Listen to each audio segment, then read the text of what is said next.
ኑሮውን በእውቀት እንዲያጣፍጡት የሚረዳዎት ቻናል የእውቀት ማዕድ። የህፃናትን የአእምሮ እድገት የሚጎዱና የሚጎትቱ 5 ዋና ዋና ምግቦችን እንገራለን። ሰላም እንዴት ናችሁ? ዶክተር ፋሲል መንበር እባላለሁ፣ የህፃናት ስፔሻሊስት ሐኪም። ዛሬ ስለ ህፃናት ምግብ ነው የምናወራው። በተለይ ደግሞ አእምሮአቸውን በከፍተኛ መጠን የሚጎዱ 5 ዋና ዋና ምግቦች አሉ። እነዚህ እነግራችኋለሁ። አብራችሁን ቆዩ።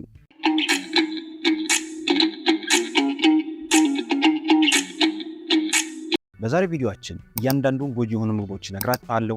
ለአእምሮ እድገት ወሳኝ የሚባሉ 1000 ቀናቶች እናወራለን። ከዛ በተጨማሪ ደግሞ አሁን በየሚዲያው የሚታወቁ ምግቦችን እና ኢንዶሚን ጨምሮ አንድ ነገሮች እላችኋለሁ። አብራችሁን ቆዩ።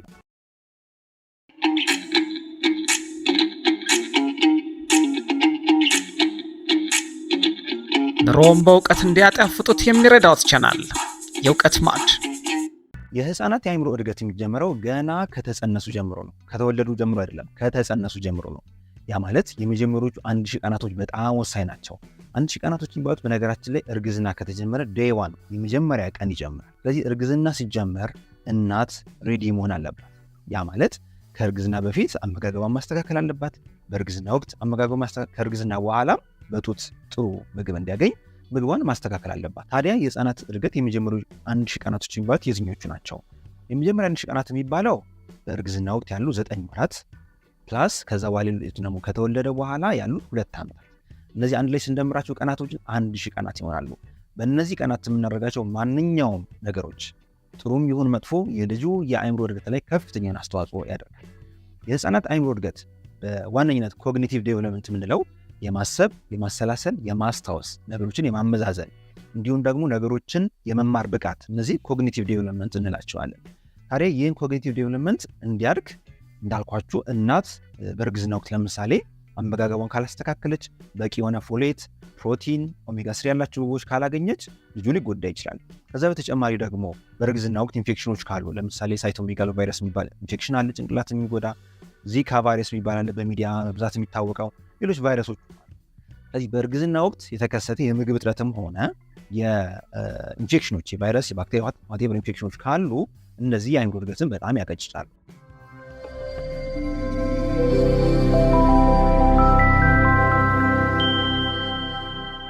ስለዚህ ህፃናት ደግሞ ከተወለዱ በኋላ በመጀመሪያዎቹ 2 ዓመታት ወይም 3 ዓመታት የአእምሮ እድገት ውስንነት የሚያመጡ ወይም ደግሞ የሚያቀጭጩ ዋና ዋና ምግቦች አሉ። የመጀመሪያው ምግብ ጣፋጭ ምግቦች ናቸው። ጣፋጭ ምግቦች ሁላችንም እንወዳለን፣ በጣም ሱስ ያስይዛሉ። ህፃናት ደግሞ ናቹራሊ ለጣፋጭ ምግቦች ተጋላጭ ናቸው ወይም ይወዳሉ፣ ጣፋጭ ነገር በጣም ይወዳሉ። ይህን ናቹራሊ የሆነውን ባህሪያቸውን ደግሞ እኛ ጣፋጭ ነገር በመስጠት የምናጎለብተው ከሆነ እነሱም ሱሰኛ ይሆናሉ ማለት ነው። አሁን አይታችሁ ከሆነ በትልልቅ ሚዲያዎች በጣም ጣፋጭ የሆኑ ምግቦች ይተዋወቃሉ፣ ጣፋጭ የሆኑ መጠጦች ይተዋወቃሉ። ለምን ይመስላችኋል? በዓለማችን ላይ ከፍተኛ የሆነ ማስታወቂያ የሚሰራ ኮካኮላ ነው። እንደምታውቁት ኮካኮላ ብዙ ሰዎች ውስጡ ንጥረ ነገሩ ጥሩ እንዳልሆነና ጎጂ እንደሆነ ብዙ ሰዎች ያውቃሉ። ያንን ኮምፐንሴት ለማድረግ ኃይለኛ የሆነ ማስታወቂያ ይሰራበታል። ልክ እንደዛ ሁሉ በእኛም በሀገራችን አይታችሁ ከሆነ ትልልቅ ሚዲያዎች ላይ ጣፋጭ የሆኑ ነገሮችን እያስተዋወቁ ይገኛሉ። እነዚህ ላይ በጣም ከፍተኛ ጥንቃቄ ማድረግ ይኖርብናል። ታዲያስ የስኳር ወይም የጣፋጭ ምግቦች ውስጡ ምንድን ነው የያዘው?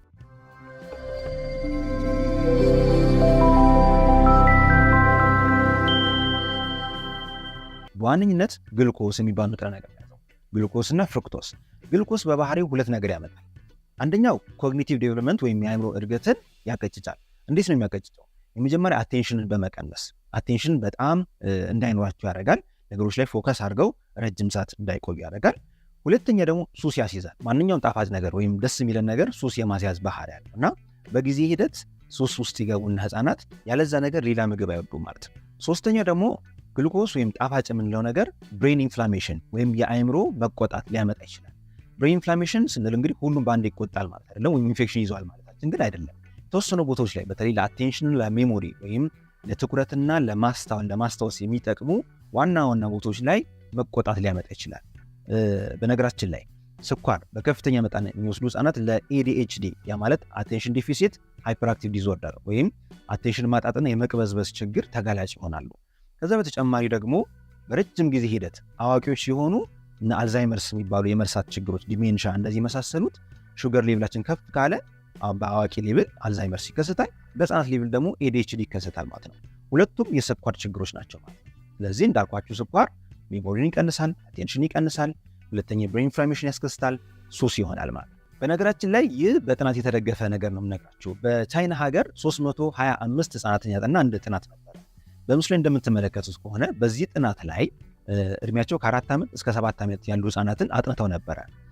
በከፍተኛ መጠን ጉልኮስ ወይም ጣፋጭ ነገር የሚወስዱ ሲሆኑ ከአንድ ዓመት በኋላ ቼክ ሲያደርጓቸው ቨርባል ኮምፕሬንሽን ኢንዴክስ የሚባል አለ።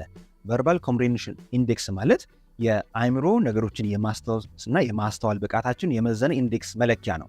ያ መለኪያ ዝቅተኛ ሆኖ ተገኝቷል። ስለዚህ ስኳር በአጠቃላይ አእምሯቸውን ይጎዳል ማለት ነው፣ ማቆም አለብን። ሁለተኛው የአእምሮ እድገትን የሚወስን ወይም ደግሞ የአእምሮ እድገትን የሚያቀጭጭ ምግብ ደግሞ ፋስት ፉድ የምንላቸው በአጠቃላይ እነ ቺፕስ፣ በርገር፣ ፒዛ፣ ፋስት የሆኑ የሚዘጋጁ ነገሮች በአጠቃላይ እነዚህ የአእምሮ እድገት መቀጨጭን ያመጣል። ለምን መሰላችሁ? እነዚህ ነገሮች በባህሪያቸው በጣም ጣፋጭ ስለሆኑ በጣም ደስ ስለሚሉ ቶሎ ቶሎ ተደጋግመው የመወሰድ እድል አላቸው። ያ ማለት ሱስ የመሆን እድል አላቸው።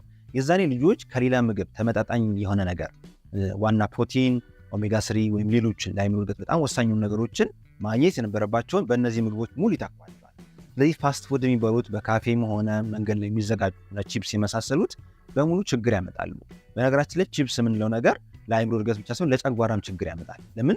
የሚጠበስበት ዘይት ረጅም ሰዓት የቆየ ሊሆን ይችላል፣ ወይም ደግሞ ከፍተኛ የሆነ ዘይት ሊኖረው ይችላል። ያ ዘይት ደግሞ ጨጓራቸውን በመረበሽ ሌላ ምግብ እንዳይበሉ ቁርጠት በማምጣት ማቅለሽለሽ በማምጣት ሌላ ምግብ እምቢ እንዲሉ ያደርጋል።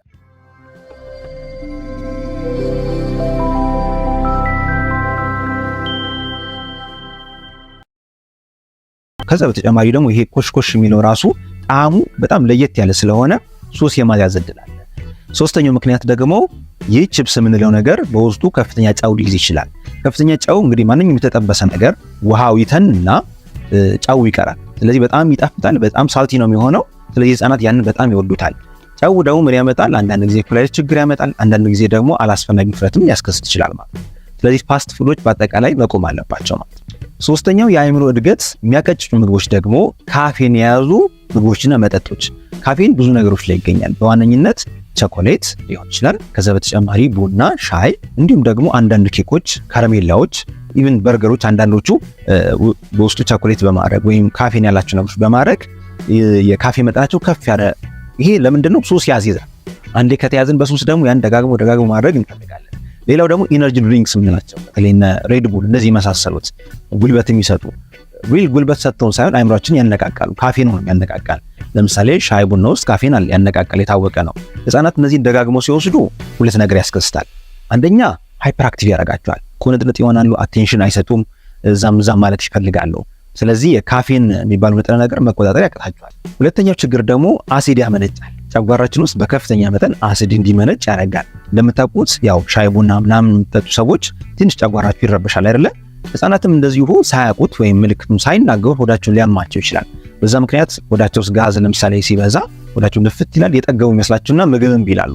ስለዚህ ምግብ ፍላጎታቸው ይቀንሳል፣ የአእምሮ እድገታቸው ይቀንሳል ማለት ነው። አራተኛ የአእምሮ እድገትን የሚያቀጭጩ ምግቦች ደግሞ ከፍተኛ የሆነ ፋት ያላቸው ምግቦች። ፋት ለህፃናት በተለይ በመጀመሪያዎቹ 1 ወይ 2 ዓመታት በጣም ጠቃሚ ነው። ለምን? ሰውነታቸው እንዲዳብር፣ አእምሯችን ደግሞ ከ60 እስከ 70% ፋት ስለሆነ ፋት ያስፈልጋቸዋል። ሆኖም ግን ከ1 ዓመት ተኩልም ከ2 ዓመት በላይ ከፍተኛ የሆነ ፋት ያላቸው ምግቦች የምንመግባቸው ከሆነ በወተት ሊሆን ይችላል፣ ወይም ክሬም ነክ ነገሮች፣ ቺዝ ነክ ነገሮች፣ ወይም የተጠበሱ ነገሮች። ይሄ ፋት በነገራችን ላይ ሁለት አይነት ነው ያለው። አንደኛው ሳቹሬትድ ፋት የሚባል አለ፣ ሁለተኛው አንሳቹሬትድ የሚባል አለ። ያ ማለት ጤናማ የሆነ ፋትና ጤናማ ያልሆነ ፋት። ፋት ማለት ያው ቅባት የምንለው ነገር ማለት ነው። ጤናማ ከሚባሉት ውስጥ ለምሳሌ የወይራ ዘይት ጤናማ ነው። አብዛኞቹ ከአትክልት የምናገኛቸው ፋቶች ወይም ቅባቶች ጤናማ ናቸው። ከእንስሳ የሚገኙት ግን ብዙዎቹ ሳቹሬትድ ናቸው። ያ ማለት ትክክለኛ ያልሆነ ለአእምሯችን ሆነ ለሰውነታችን የማይጠቅም ፋት አይነት ያሉ። ስለዚህ ምግቦች ሲጠበሱ ረጅም ሰዓት እሳት ላይ ሲሉ ደግሞ ወደ አንሳቹሬትድ ፋት የመቀየር እድል አላቸው። እነዚህ ቅባት የያዙ ነገሮችን በተለይ እድሜያቸው ከ2 ዓመት በላይ ላሉ ህጻናት መቀነስ ይኖርብናል።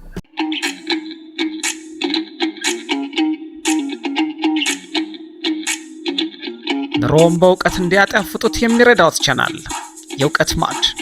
አምስተኛ የአእምሮ እድገትን የሚቀንስ ምግብ ደግሞ የታሸጉ ምግቦች። በአጠቃላይ የታሸጉ ምግቦች አሁን የሁላችንም ቤት ያሉ ነገሮች ናቸው። በእርግጥ ሁሉም የታሸጉ ምግቦች ችግር አለባቸው ማለት አይደለም። በነገራችን ላይ ከታሸጉ ምግቦች ውስጥ በጣም ታዋቂ የሆነው አሁን ኢንዶሚ አይደለ? በ2 በ3 ደቂቃ ወዲያው ይደርሳል፣ ፏ ብሎ በደንብ እንበላዋለን አይደለ?